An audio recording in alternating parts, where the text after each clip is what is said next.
Hello friends, मेरा नाम कुणाल राज है। आप सभी का आदित्य क्लासेस पटेल नगर पटना में बहुत बहुत स्वागत है। फ्रेंड्स, आज फिर से एक नया वीडियो लेकर हाजिर हो चुके हैं आपके लिए। फ्रेंड्स, जैसा कि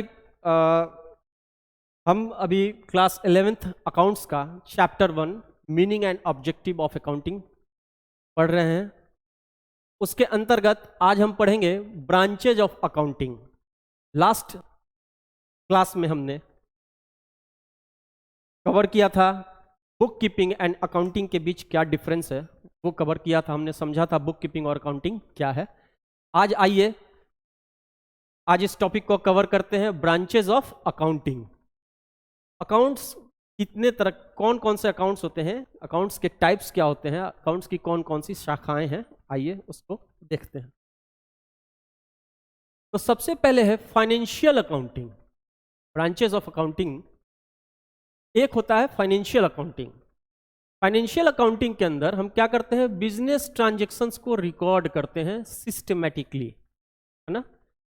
under financial accounting we record business transactions systematically with a view to ascertain the profit and loss by preparing profit and loss account and to know the financial position of the business by balance sheet। तो financial accounting का मुख्य उद्देश्य क्या होता है, business transactions को अपने books में रिकॉर्ड करना, इस उद्देश्य के साथ कि हम अपने बिजनेस का सही सही प्रॉफिट और लॉस, है ना, और बैलेंस शीट बना के। तो फाइनेंशियल अकाउंटिंग के अंदर हम बिजनेस ट्रांजैक्शंस को रिकॉर्ड करते हैं, है ना। प्रॉफिट और लॉस बनाकर हम प्रॉफिट और लॉस जान पाते हैं अपने बिजनेस का, और बिजनेस का फाइनेंशियल पोजीशन जानते हैं बैलेंस शीट बना के, है ना। तो ये हुआ हमारा फाइनेंशियल अकाउंटिंग। अब है कॉस्ट अकाउंटिंग। जैसा कि नाम से ही पता है, कॉस्ट मतलब होता है लागत, और अकाउंटिंग का मतलब होता है लेखांकन। लेखांकन का सिंपली, अगर सिंपल भाषा में कहें तो लेखांकन का मतलब होता है हिसाब किताब रखना। अकाउंटिंग को अगर बोलचाल की भाषा में सिंपलेस्ट वे में अगर बोलना हो तो हम कहेंगे कि हिसाब किताब रखना। तो जैसा कि नाम से ही पता चलता है cost accounting, the main purpose of this branch of accounting is to calculate total cost और cost per unit of good produces और सर्विसेज रेंडर्ड। तो कॉस्ट अकाउंटिंग का मुख्य उद्देश्य क्या होता है कि अगर हम कोई प्रोडक्ट बना रहे हैं, है ना, कोई माल बना रहे हैं या कोई सर्विस दे रहे हैं, कोई सर्विस रेंडर कर रहे हैं, तो उस सर्विस को देने में या उस प्रोडक्ट को बनाने में हमारा टोटल कॉस्ट क्या आ रहा है ना, टोटल कॉस्ट क्या आ रहा है और कॉस्ट पर यूनिट क्या आ रहा है ना, कॉस्ट पर यूनिट क्या आ रहा है। मान लीजिए कोई एबीसी कंपनी है, वो क्या बनाती है, पेन बनाती है ना। तो पेन बनाने में, एक पेन बनाने में, मान लीजिए एक कंपनी ने एक साल के अंदर, 1 ईयर के अंदर 5000 पेन बनाए, 5000 पेन्स बनाए। तो 5000 पेन्स बनाने में कॉस्ट क्या लगा, टोटल हमारा टोटल कॉस्ट क्या लगा। मान लेते हैं 5000 पेन बनाने में हमारा टोटल कॉस्ट लगा 50,000। हमारा 5000 पेन बनाने में किसी कंपनी को, एबीसी कंपनी को 50,000 टोटल कॉस्ट लगा, तो हम आसानी से जान सकते हैं कि हमारा कॉस्ट पर यूनिट क्या होगा। कॉस्ट पर यूनिट क्या होगा कि टोटल कॉस्ट को जब हम टोटल यूनिट से डिवाइड कर देंगे तो हमारा क्या आ जाएगा, cost per unit. Cost per unit, तो यहां पे हम 50,000 डिवाइडेड बाई 5,000 कर देंगे तो हमारा एक पेन का कॉस्ट हुआ 5 रुपीज। क्या होगा एक पेन का कॉस्ट हमारा, 50,000 डिवाइडेड बाई 5,000 नहीं, हम सॉरी 10 रुपये होगा। क्या होगा, 10 रुपये होगा एक कॉस्ट का। तो cost accounting is mainly concerned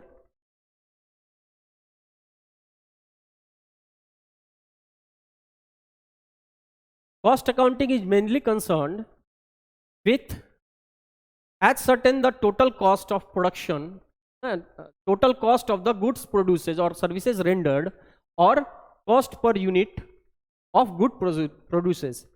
cost accounting को रखने से क्या होता है, हमारे पास किसी भी कंपनी को कॉस्ट पे कंट्रोल होता है। देखिए फ्रेंड्स, कॉस्ट अकाउंटिंग रखना कंपनी के पॉइंट ऑफ व्यू से, बिजनेस पॉइंट ऑफ व्यू से बहुत जरूरी होता है। अगर हमारे पास सही से हमने कॉस्ट अपने खर्चों का, अपने लागत का पूरा डिटेल ठीक से रखा है, तो हम क्या होगा, एक रीजनेबल सेल प्राइस फिक्स कर सकते हैं, सेलिंग प्राइस फिक्स कर सकते हैं, और सेलिंग प्राइसेस के बेसिस पे एक रीजनेबल प्रॉफिट अर्न कर सकते हैं।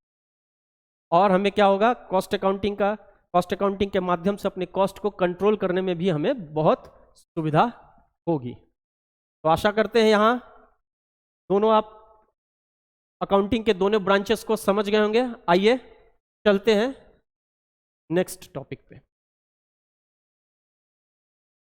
आइए अब समझते हैं।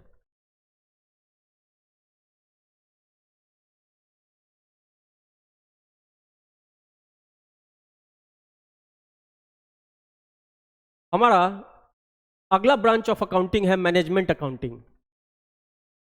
ये जो मैनेजमेंट अकाउंटिंग है, क्या कहता है कि this branch of accounting helps management to take decisions.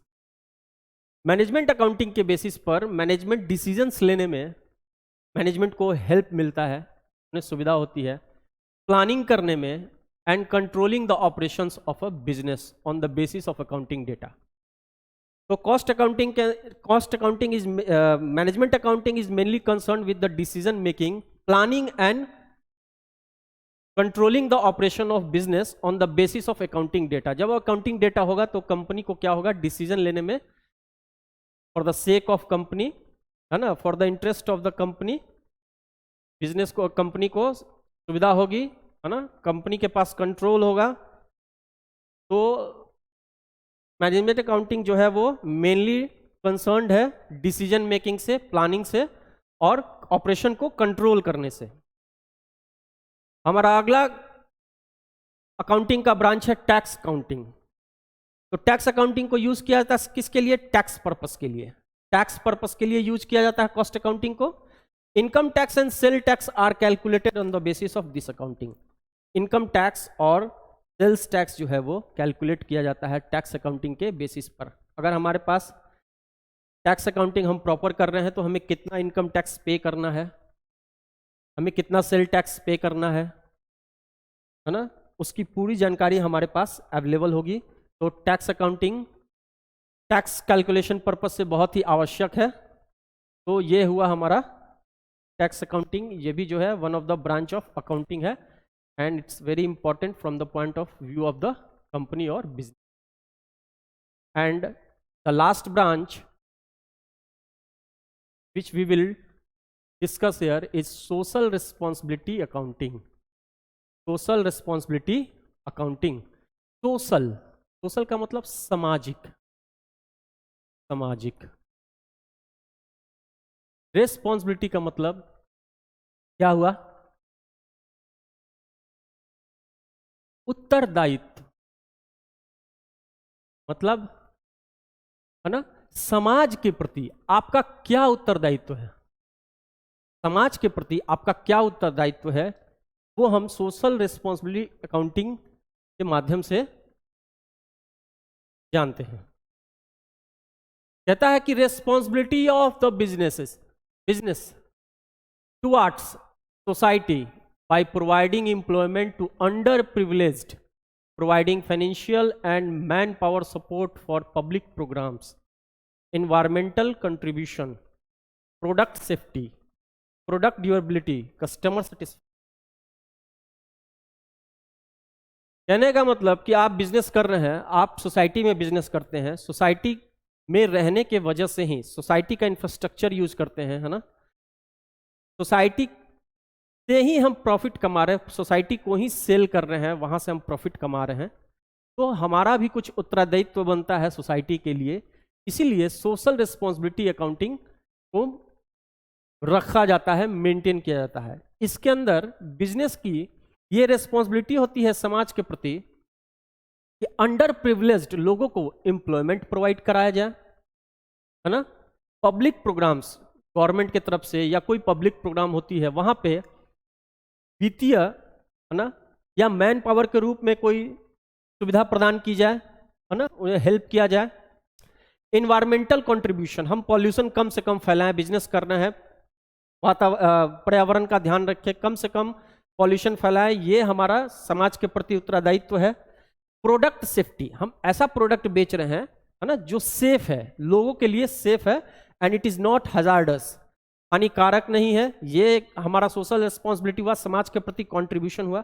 जो हम प्रोडक्ट बना रहे हैं वो ड्यूरेबिलिटी, उसमें ड्यूरेबिलिटी हो, मतलब प्रोडक्ट ज़्यादा दिन चले, है ना, प्रोडक्ट जो है वो उसमें ड्यूरेबिलिटी है, मतलब मजबूत सामान बना रहे हैं, अच्छे सामान, अच्छे क्वालिटी का प्रोडक्ट डिलीवर कर रहे हैं सोसाइटी में। कस्टमर सेटिस्फैक्शन, हमारा जो कस्टमर है वो संतुष्ट हो, एक्सेट्रा। ये हुआ सोशल रिस्पॉन्सिबिलिटी अकाउंटिंग। तो फ्रेंड्स, आशा करते हैं कि जो 5 ब्रांचेज ऑफ अकाउंटिंग के बारे में हमने इस टॉपिक में बताया उसे आप समझ गए होंगे। किसी तरीके का कंफ्यूजन है, आप हमें कमेंट बॉक्स में लिखकर अपना सजेशन जरूर दें, हम उसे सॉल्व करने का प्रयास करेंगे। चलिए, बहुत बहुत धन्यवाद। आगे हम जो बचे हुए टॉपिक्स हैं चैप्टर 1 के, उसे कवर करेंगे। अभी इस चैप्टर को, इस क्लास को यहीं कंक्लूड करते हैं। Thank you very much. चलिए मिलते हैं अगले वीडियो में। धन्यवाद।